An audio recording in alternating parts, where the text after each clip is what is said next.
कुछ घोषणाएं के लिए भी करे। मैंने कहा हमारे भाई हैं, मैं अवश्य कराऊंगा, आज नहीं तो कल भी इस इलाके के लिए, इस क्षेत्र के लिए, समाज के लिए और इस जगह के लिए रविंद्र भाई के विधायक कोटे से भी आपको पैसा देंगे, आप निश्चित रहना। क्योंकि हमें एक ही चीज करना है, जो हमें साथ देगा, जो हमारा काम करेगा, जो हमारा विकास की बात करेगा, जो हमारी समस्या का समाधान करेगा, उसके साथ डट खड़ा रहना है। और इतिहास गवाह है कि इस कौम ने जिसी के साथ वादा किया है वो निभाया है, भले सर कट गया हो वो निभाया है। हमारे पूर्व वक्ताओं ने सारे इतिहास के पन्नों को लेकर बात बता दी आपको। हर जगह भील समुदाय ने किसी को आश्वासन दिया है, किसी को वचन दे दिया है तो साथ में खड़ा रहा है, परिणाम की चिंता नहीं की है। हमारा ताजा उदाहरण हम देख सकते हैं, ताजा उदाहरण तो नहीं कहेंगे लेकिन लेटेस्ट नजदीक का उदाहरण हमारा, जब महाराणा प्रताप को आज पूरे देश के अंदर एक महान राजा के रूप में जाना जाता है। देश के इतिहास में पढ़ा जाता है कि जब मुगलों का राज था उस दौरान सारे देश के राजाओं ने मुगलों की अधीनता स्वीकार कर ली, लेकिन राणा प्रताप ऐसे एक व्यक्ति थे जिन्होंने मुगलों की अधीनता स्वीकार नहीं की। ये इतिहास के पन्नों में पढ़ाया जाता है और इसीलिए उनको राणा प्रताप से उनको महाराणा प्रताप कहा जाता है पूरे देश के अंदर। लेकिन उस इतिहास के तह में जाएं, उस समय उनके साथ कंधे से कंधा मिला के कौन खड़ा था? राणा पूजा भील की सेना खड़ी थी और एक मुस्लिम सेनापति था हकीम कासूरी, वो डट के खड़े हुए थे। पिछली बार में विधायक था, विधानसभा के अंदर 2019 में हंगामा खड़ा हुआ। पूर्व सरकार थी भाजपा ने, उन्होंने एक पाठ्यक्रम के अंदर संशोधन करने का प्रस्ताव भेजा कि महाराणा प्रताप और अकबर की लड़ाई धर्म की लड़ाई थी। हम सब ने खुल के विरोध किया, वो धर्म की लड़ाई नहीं थी, वो सत्ता की लड़ाई थी।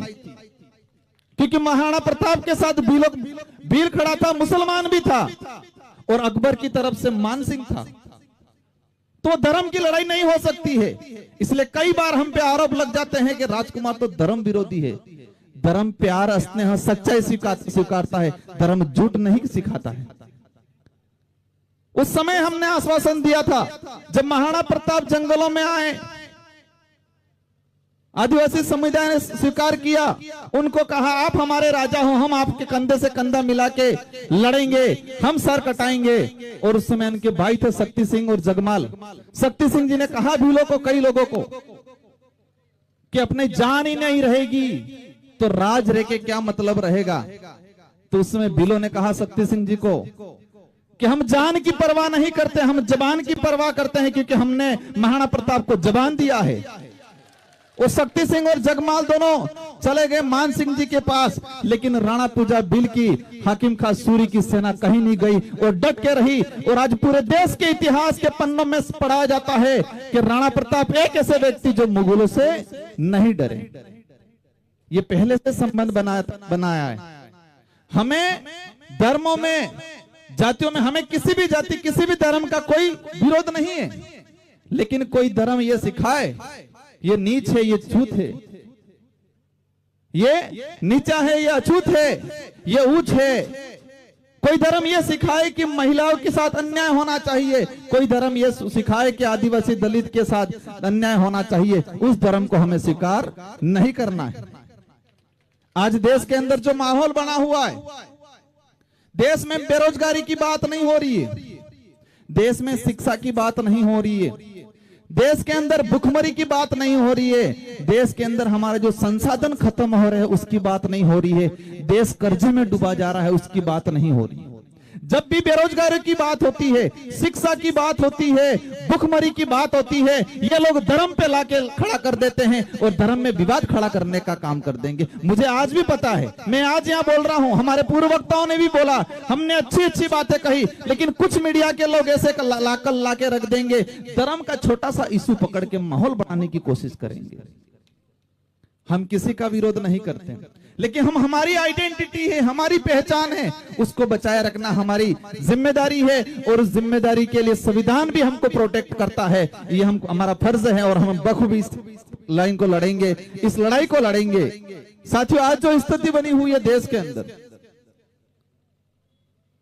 आज बांग्लादेश में हो रहा है, गलत हो रहा है, इंसान इंसान को काट रहा है। क्यों काट रहा है? क्योंकि कंडीशन बन गई। आपस में एक दूसरे की महिलाओं के साथ अन्याय कर रहे हैं। आप सबने देखा होगा, कहने की जरूरत नहीं है। वो किसकी वजह से हो रहा है? धर्म की वजह से हो रहा है।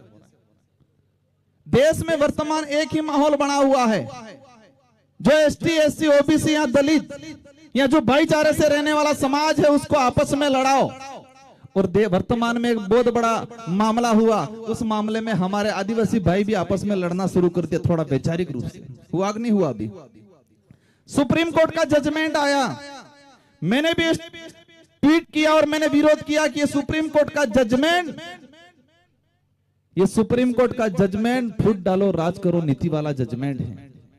बाड़मेर की तरफ से भी कमेंट आए कि राजकुमार जी थोड़ा गलत बोल रहे हैं। आए कि नहीं आए थे? मुझे तकलीफ नहीं है, क्योंकि आपको इसकी सच्चाई नहीं पता, इसलिए किसी साथी ने किया होगा। वो जजमेंट क्या कह रहा है? वो जजमेंट ये कह रहा है कि कोटे में कोटा करेंगे, क्रीमी लेयर लागू करेंगे। सुप्रीम कोर्ट का जजमेंट आया, पूरे देश में माहौल बना। अंत में होता क्या है? एसटी, एससी के लोग ही आपस में टकराने लग गए। कुछ लोगों ने समर्थन किया, कुछ ने विरोध किया। वो जजमेंट ये कह रहा है कि राजस्थान के अंदर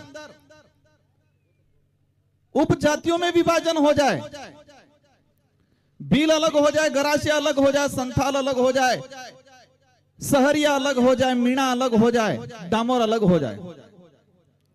सुनने में अच्छा लगता है, लेकिन राजस्थान के अंदर ही मीणाओं का अलग हो गया, स्वीकार है, अच्छा लगेगा हमको, क्योंकि हमको अवसर मिलेगा। लेकिन बिलों का अलग हुआ तो बाड़मेर वाले बिल डूंगरपुर वालों से लड़ेंगे कि नहीं लड़ेंगे?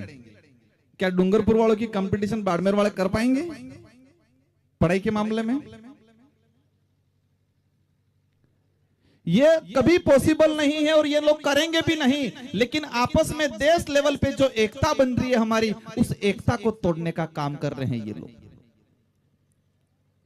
हमारे खेरवाड़ा और ऋषभदेव के भाई जो भील हैं लेकिन कागजों में आज मीणा बन के बैठे हुए हैं, वो कहां जाएंगे? हमने लंबे समय से डिमांड कर रहे हैं। मैंने ट्वीट किया था, अगर सच में इस पिछड़े समुदाय को, रेगिस्तान इलाके के पिछड़े हमारे भील भाइयों को रिजर्वेशन देना है, या डूंगरपुर के क्षेत्र को, या शहर या बारा के क्षेत्र को